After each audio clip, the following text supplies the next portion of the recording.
നമ്മളല്ല അവരെ ഉപദ്രവിച്ചതെന്നും ഒരു വലിയ സംഘർഷത്തിലേക്ക് കാര്യങ്ങൾ കൊണ്ടുപോകാതെ ഇത് പരിഹരിക്കണമെന്നും വാക്കാൽ ഒന്ന് പറഞ്ഞു നോക്കാം. എന്തിനും പരിഹാരമുള്ള ഈ കാലത്ത് അവരൊന്ന് മാറ്റി ചിന്തിച്ചാൽ ഈ പ്രശ്നങ്ങളൊക്കെ ഇവിടെ അവസാനിക്കില്ലേ?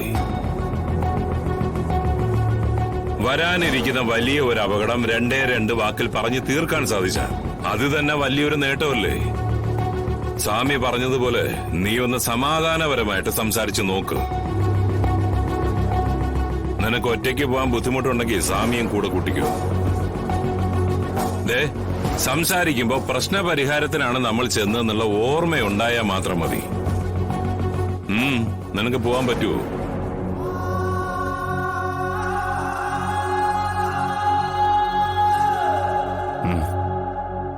ഞാൻ പോവാം.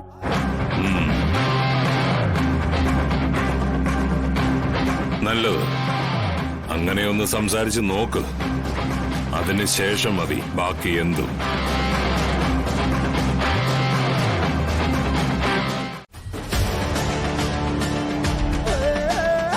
കളക്ടറുടെ വാഹനത്തിന് മുമ്പിലാണോ വട്ടം വെച്ച് കളിക്കുന്നത്? മേലാളന്മാരെ കണ്ട തലകുനിച്ച് നിൽക്കുന്ന ഏർപ്പാട് എന്റെ വണ്ടിക്കില്ല. എനിക്കും. അത് മക്കൾക്ക് നല്ല തല്ല് കിട്ടാനിട്ടാ. എവിടെന്നെങ്കിലേ എരന്ന് കിട്ടുമ്പോ ഈ തിളപ്പങ്ങ് മാറും. കിട്ടിയ തിരിച്ചു കൊടുക്കാൻ പാകത്തിന് നല്ല നട്ടെല്ലും കൊണ്ടാ ഞാനും നടക്കുന്നത്. കൈക്ക് വന്ന് ചാടിയ സ്ഥിതിക്ക് എന്റെ കൈക്ക് പണിയുണ്ടാക്കിയിട്ടേ നീ പോകത്തുള്ളൂ. ആരുടെ കൈക്ക് ആര് പണിയെന്നൊക്കെ പണി കഴിഞ്ഞിട്ടല്ലേ പറയാൻ പറ്റൂ. ചെറിയൊരു പണിക്ക് തയ്യാറായി തന്നെ ഞാനും വന്നിരിക്കുന്നത്.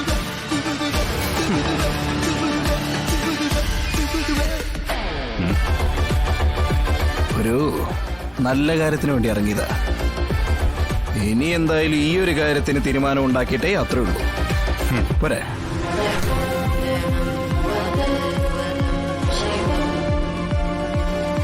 ഒടയ തമ്പുരാൻ ചിലത് കൽപ്പിച്ചുകൂട്ടി കയ്യിലേക്ക് കൊണ്ടുവന്ന് എത്തിച്ചു തരും. കളക്ടർക്ക് വെച്ചതാ, ഇനി അത് കളക്ടറുടെ ഭർത്താവിനിരിക്കട്ടെ.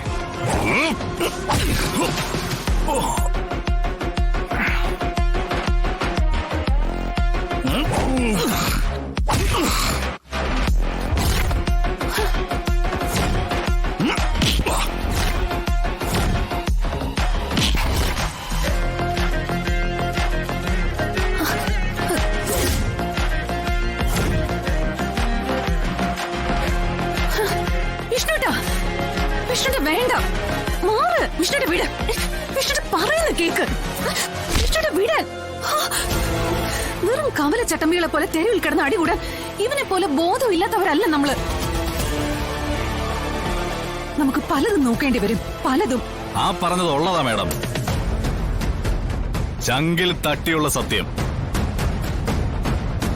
പാളയം മാർക്കറ്റില് കുറച്ചുനാള് മുമ്പ് വരെ, അതായത് മേഡം കളക്ടറായിട്ട് പുതുമോടിയിൽ എത്തുന്നതിന് മുമ്പ് വരെ, ഇടിവള വിഷ്ണു എന്ന പേരിൽ ഇവൻ ചെയ്തോണ്ടിരുന്നത് മഹാപുണ്യ പ്രവൃത്തികളായിരുന്നല്ലോ. പോലീസ് സ്റ്റേഷനിലെ കേസിന്റെ കാര്യം എടുത്താലും എന്റെ ഒപ്പത്തിനൊപ്പം നിൽക്കും നിങ്ങളുടെ ഈ പുണ്യാത്മാവ്. തണ്ടിക്ക് തണ്ടി. എനിക്കിങ്ങനുള്ളവരെ പണ്ടേ ഇഷ്ടമാ മേഡം. ഒന്ന് കൊടുത്താ കൊണ്ടോണ്ട് നിൽക്കരുത്. ഒന്ന് വാങ്ങിയ ഒന്നായിട്ടല്ല, വിഷ്ണു രണ്ടായിട്ടേ കൊടുക്കൂ. കേട്ടിട്ടില്ലേ? ഒന്ന് വച്ചാൽ രണ്ട് കിട്ടുമെന്ന്. അതാ ശീലം. പിന്നെ കേസിന്റെ കാര്യം, നീ ഇടിവള വിഷ്ണുവിന്റെ കേസിന്റെ കണക്കെടുക്കാൻ നടന്നതുകൊണ്ട് പറയാ കേട്ടാ. അതൊക്കെ വെറും സാമ്പിളാടാ, ഒരു ചിന്ന വെടിക്കെട്ട്. അതിനു മുമ്പ് കൊച്ചു പിച്ചാത്തി അരയിൽ വെച്ച് പള്ളിക്കൂടത്തിൽ പോയിരുന്ന ഒരു ചരിത്രമുണ്ട്. അതൊക്കെ കേട്ട മക്കളുടെ മുട്ടിടിക്കും. പിന്നാമ്പുറത്തെ ചോപ്പ് മാറാത്ത നിനക്ക് അതൊക്കെ കേട്ടാ നിന്നോട് തന്നെ പുച്ഛം തോന്നും. അതുകൊണ്ട് നീ പോവാൻ നോക്ക് കേട്ടാ. ശാലിനി വാ, നമുക്ക് പോവാം.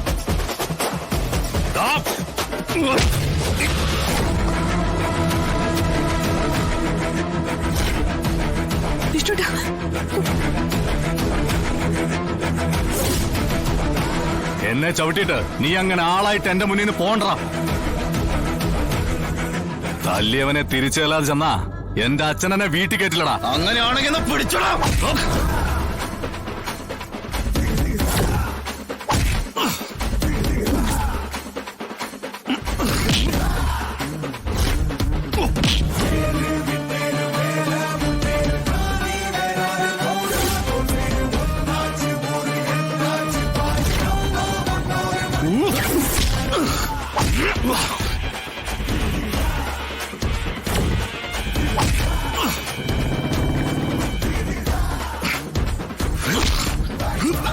വിഷ്ണുട്ടാ വേണ്ട.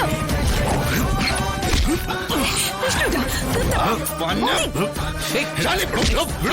എന്തായി കാണിക്കുന്നത്?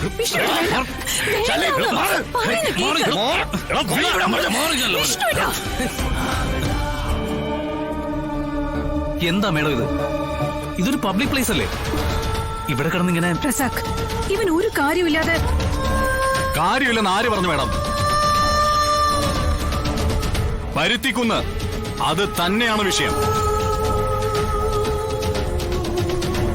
ഇനി അതിന്റെ അവകാശം പറഞ്ഞോണ്ട് അങ്ങോട്ട് വരരുത്. വന്നാ ഇതല്ല, ഇതിന്റെ അപ്പുറം നിങ്ങൾ അനുഭവിക്കേണ്ടി വരും. ഇത് ശിവനാ പറയുന്നേ. നീ ആരെടാ ഈ പേടിപ്പിക്കുന്നേ? നീ ആണാണെങ്കി ഒന്ന് ചെയ്ത് കാണിക്കടാ.